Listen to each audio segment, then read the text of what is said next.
Chapter 2 Voyage to Elfin Arvan. With determination and resourcefulness, Malekith bent his mind to the rebuilding of Naggareth, as the other princes looked to their realms. In this time, Ulthuan raised itself from the ashes of war, and the cities grew and prospered. Farmlands pushed back the wilderness of Ulthuan, as the elves shaped their isle to their liking.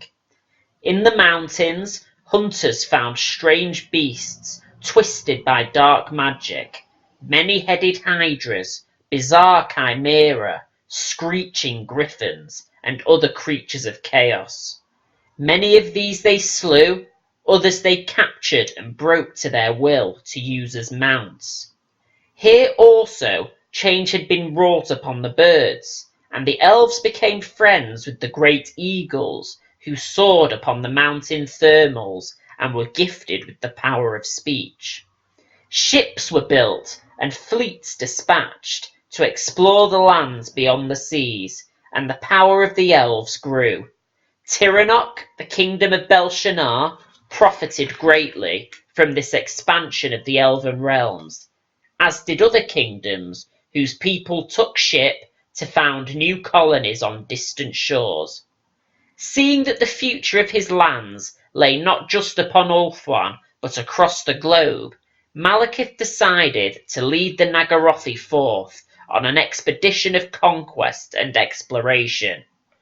Though he had laboured long in the reconstruction of Naggareth, ever he had chafed at domesticity, and would seek the adventure of the mountain hunts, or train with the legions of Anlek.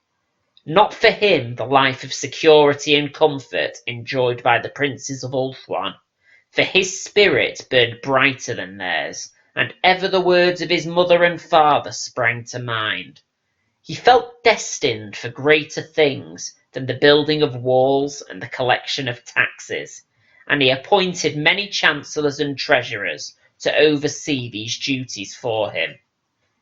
In the 255th year of Belshazzar's reign, Malekith quit Naggareth as part of a mighty fleet bound for the east, to the unconquered wilderness of Elfin Arvan.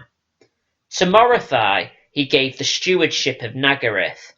Though the relationship between mother and son had been strained at times, for Morothai could not accept her son's fate as placidly as he did, the two remained close. Beneath a spring sky, the two parted on the wharfs of Galthair, Morothai wrapped against the chill with a shawl of black bear fur, Malekith in his golden armour.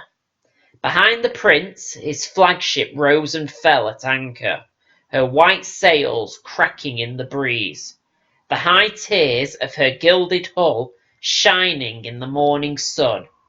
Further out to sea waited a dozen warships of Naggareth, their black and gold hulls rising and falling upon the white surf. 500 warriors and knights aboard each vessel, a bodyguard befitting the son of Anarion. "You will earn glory on your travels," Morothai said with genuine affection. "I have seen it in my dreams, and I know it in my heart. You will be a hero and a conqueror, and you will return to Ulthuan to be showered with praise." "I have nothing to prove," Malekith answered. "You do not," Morothai agreed. "Not to yourself, nor I, not to your loyal subjects. You will make a fine Phoenix King when you return, and the other princes see your true worth." "Even if they do not, Belshazzar is not immortal," Malekith said. "I shall outlive him, and there will come a time when the princes must again choose a successor.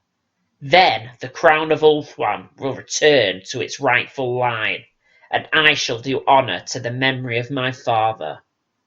It is good that you leave, for I could not bear to see you wither away in our halls like a rose hidden from the sun," Morothai said. "One day your name will be upon the lips of every elf, and you will usher in a new age for our people. This is written in the stars, and thus in your destiny. Morai Heg has granted me the wisdom to see it thus, and so shall it be." The seeress looked away for a moment, her gaze turning towards the north. Malekith opened his mouth to speak, but Morothai raised a finger to silence him. When she looked at her son, he felt her gaze fall upon him like a lamb stood before a lion, such was the intensity of her stare. "Great deeds await you, my son, and renown equal to that of your father," Morothai said, quietly at first, her voice rising in volume as she spoke. "Let Belshazzar sit upon his throne and grow rich and spoilt upon the labours of his people. As you say, his time will pass, and his line will be found weak. Care not for the judgment of others, but go forth and do as you see fit, as Prince of Naggareth and leader of the greatest people in the world." They embraced for a long while, sharing in silence what could not be said. There were no tears shed at this parting, for the elves of Naggareth were ever hardened to adversity and loss. For both, this was simply a new chapter in the story of Naggareth, to be boldly written upon the pages of history, with feats of valour and tales of conquest. Swift and sure are the ships of the elves, and the fleet of Malekith sailed north and east for 40 days, crossing the great ocean without trouble. The elves were masters of the seas, the inheritors of the civilization of the old ones that had now fallen, and the world was theirs to claim. Anticipation and excitement filled the sailors and warriors of Naggareth as they gazed to the east and wondered what spectacles awaited them. Malekith was filled with energy and would pace upon the deck of the ship constantly, when not cloistered in his cabin, poring over the charts and maps sent back by elven shipmasters who had begun to explore the wide seas and foreign coasts. He travelled also from ship to ship when he could, to spend time with the other princes and knights who accompanied his expedition. They feasted on fish caught from the seas, and drank toasts to their prince from caskets of wine brought out of Ulthuan. The mood was of great celebration, as if setting out was in itself a victory. Malekith could not fault them for their optimism, for as they woke each day, heading towards the dawn, he felt the lure of adventure too. Other ships they saw passing westwards, laden with timber and ores from the new lands. Ever they exchanged news with the captains of these vessels, and each meeting brought fresh excitement at the wealth and opportunities to be had. The lands of the east were untamed wilderness for the most part. Savage creatures were there, amidst the majestic mountains and dark forests, but also vast untapped resources that could be taken for those with the wit and daring to do so. Malekith vowed to his followers that they would build a new realm here, and carve for themselves an empire that would dwarf Ulthuan in size and majesty, worthy of the memory of an Aerion. This cheered them even more, for each prince could see himself as a king, and each knight could picture life as a prince. Under Malekith's reign, it seemed as if anything would be possible, and each would have a castle filled with delights, set in breathtaking glades and valleys. Malekith allowed them to forge their fantasies, for who was he to quell their dreams? He had spoken in truth, and looked to the wilds of Elfin Arvan as a new beginning, a place where the ghost of his father would not haunt him, and the expectations of his mother would not choke him. As dawn broke on the 31st day, a commotion ran through Malekith's fleet. Land had been sighted, jutting headlands of white and dark mudflats that stretched for miles. It was not for this that there was much agitation, for the masters of the ships had known that they would make landfall that day, but for a great pall of smoke that hung over the northern horizon. A large fire, or fires, burned somewhere, and Malekith was filled with foreboding. He ordered his captains to turn northwards at once, and up the coast sped the fleet, with all sails set, dancing effortlessly across the waves. Not long after noon they came upon the port of Atheltaralion, one of the first colonies to be founded in these new lands. Her white towers rose up majestically from the sea of trees that grew right up to the coastline, and a great harbour wall curved out into the ocean, surf crashing upon it. As Malekith feared, the city was alight with many fires, and her walls were blackened with soot. As the Nagarothi fleet tacked into the bay upon which Atheltaralion stood, they found the quays empty of ships. Malekith guessed that their captains had fled whatever disaster had befallen the city, and that Atheltaralion now lay deserted. He was to be proven wrong in part, though, for as the ships approached the harbour, a loud cry went up from the lookouts. There was fighting upon the walls of the city. As the ship of Malekith came alongside a slender pier, he leapt over the side into the whitewashed planks. In his wake came his soldiers, jumping from the ship in their haste, not waiting for the boarding bridges to be lowered. Calling his warriors to arms, Malekith raced down the pier towards the high warehouses around the edge of the harbour. As he neared the buildings, clusters of elves came out and hurried towards the Nagarothi. Most were women, unkempt and afraid. With them they brought clusters of children with eyes wide in fear, who hung upon their mothers' dresses as if they were gripping upon life itself.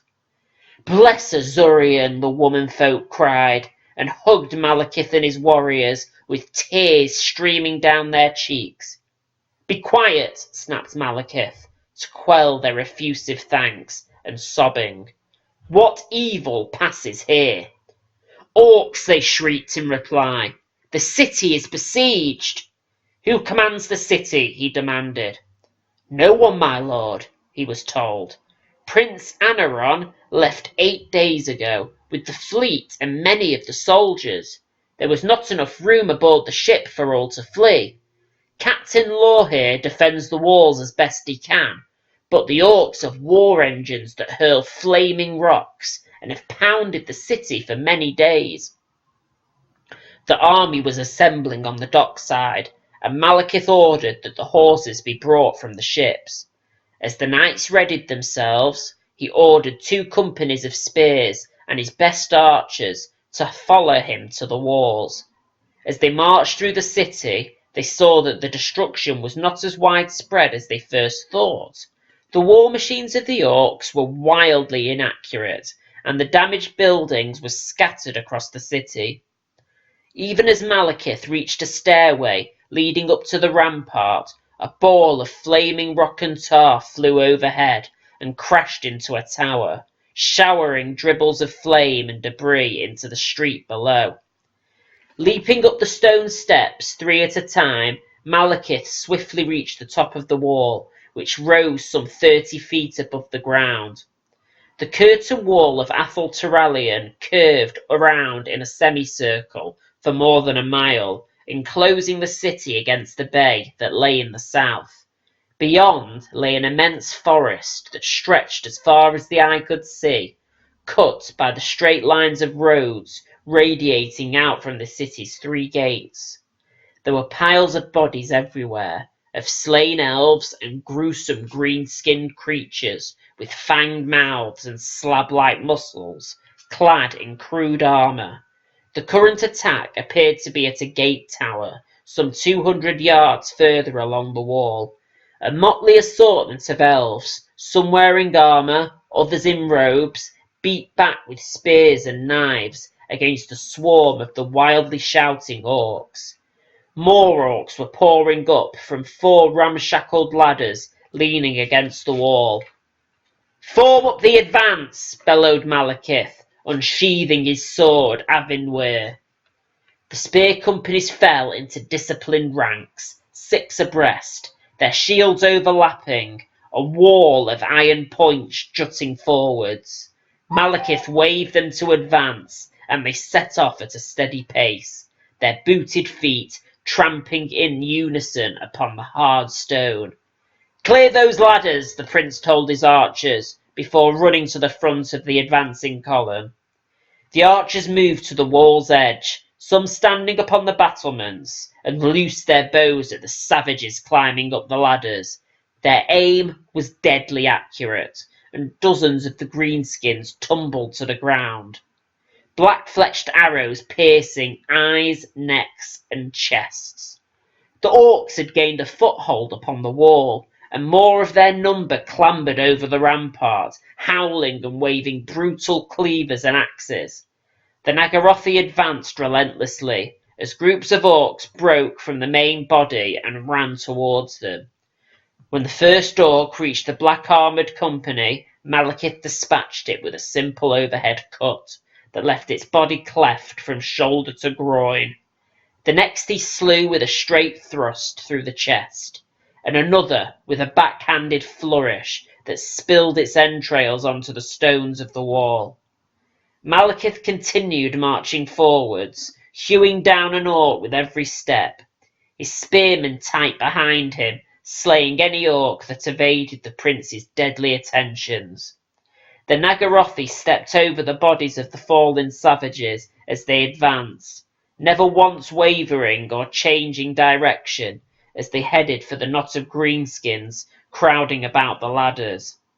The elves of Athel Turalion took heart with the arrival of their saviours and fought with greater vigour, stopping the orcs from gaining further ground as the Nagarothi closed in. Wielded by Malekith, Avinwer sheared through shield, armour, flesh and bone with every strike of the prince, and a line of orc bodies trailed him along the wall until he reached the ladders. No clumsy blow from his foes found its mark as he feinted and swayed through the melee. Signalling his spears to deal with the other ladders, Malekith leapt up to the battlement by the closest, kicking an orc face as it appeared over the wall. The orc reeled from the blow, but did not fall. Avinwer swept down and lopped the orc's head from its body, the lifeless corpse tumbling down the ladder, dislodging more orcs so that they fell flailing to the ground. As he hewed through another attacker, Malekith held up his left hand, and a nimbus of power coalesced around his closed fist. With a snarled word of power, Malekith thrust his hand towards the orcs and unleashed his spell. Forks of blue and purple lightning leapt from his outstretched fingertips, earthing through the skulls of the orcs, causing flesh to catch fire and armour to melt. Down the ladder writhed the bolt, jumping from orc to orc, hurling each to the ground, trailing smoke. With a thunderous blast, the ladder itself exploded into a hail of splinters that scythed into the orcs waiting at the foot of the wall, cutting them down by the score. The spearmen had toppled 2 more ladders, and as Malekith turned from the wall, the 4th and final ladder collapsed, sending the orcs upon it plunging to a bone-cracking death on the hard earth below. The archers turned their shots now onto the orcs, who had gathered around the fallen ladders, shooting any that tried to raise up the siege ladders until the orcs lost heart and began to retreat. An elf in blood-stained mail emerged from the knot of weary defenders, his helm scored with many blows, and walked slowly towards the Nagarothi company. He pulled off his tall helmet with a grimace to reveal blood-matted blonde hair, and dropped the helm wearily to the stones. As he approached, Malekith stooped and tore a rag from one of the orcish dead to clean the gore from the blade of Avinwer. The prince raised an inquiring eye to the approaching elf. "Captain Law here?" asked Malekith, sheathing his blade. The other nodded and extended a hand in greeting. Malekith ignored the gesture, and the elf withdrew his hand. Uncertainty played across Lorhe's face for a moment before he recovered his composure. "Thank you, Highness," Lorhe panted.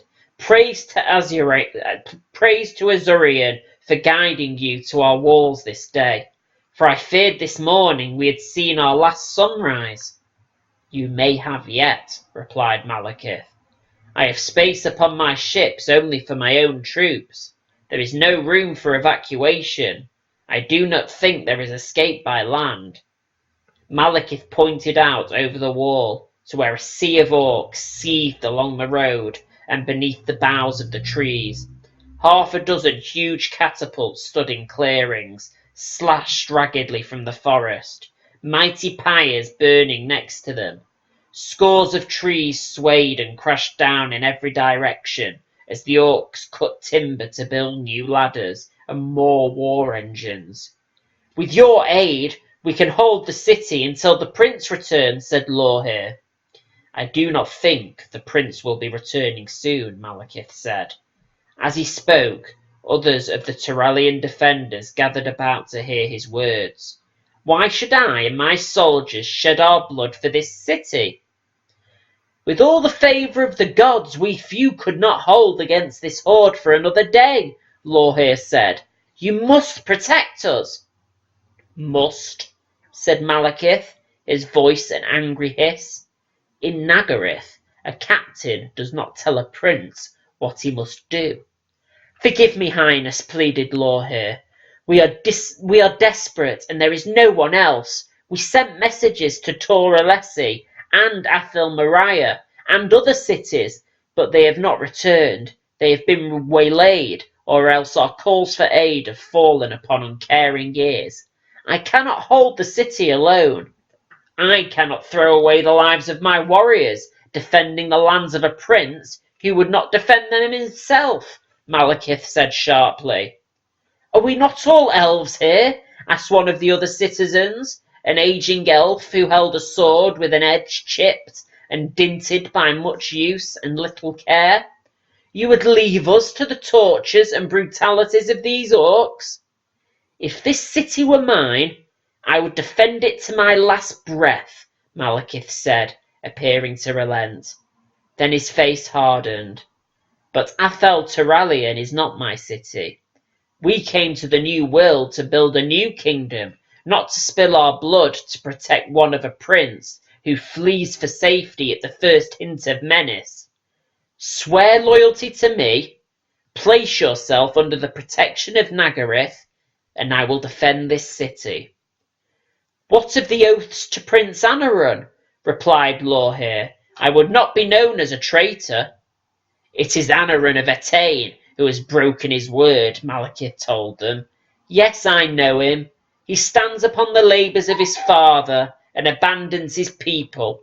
He is worthy of no oath or fealty. Stand by me, join the Naggarothi, and I will save your city, and from here we will conquer this wild and plentiful land." The elves huddled together in forlorn conference, occasionally looking out over the walls at the green-skinned army beyond and at Malekith's stern demeanour. "Take us with you on your ships, and we will swear our loyalty to Anlek," Lorhe said finally. "What can we few hundred do against that tide of hated beasts?" "Your eyes must be weary," said Malekith, waving a hand towards the docks. "Look again." The elves gaped in awe as they watched the Naggarothi hosts disembarking from the warships. In long columns of black and silver they snaked down the piers, banners fluttering above them. At their head came the knights, already mounted upon their black-flanked destriers. Rank upon rank of spears formed up on the dockyard, moving with poise and precision born of a lifetime of training and fighting. 1,000 knights, 4,000 spears, and 1,000 bows stand at my command, Malekith declared. The enemy is too great for us to hold the city, even with such numbers, argued Lorhir. Prince Anaron had 10,000 spears, and he could not hold the walls. His warriors are not Nagarothi, Malekith said. Each soldier in my host is worth 5 of Etain. They are led by me. I am the son of Anarion, and where my blade falls, death follows. Simply swear oaths of fealty to me, and I will save your city. I am the Prince of Nagarith, and where I march, the undying will of my kingdom follows.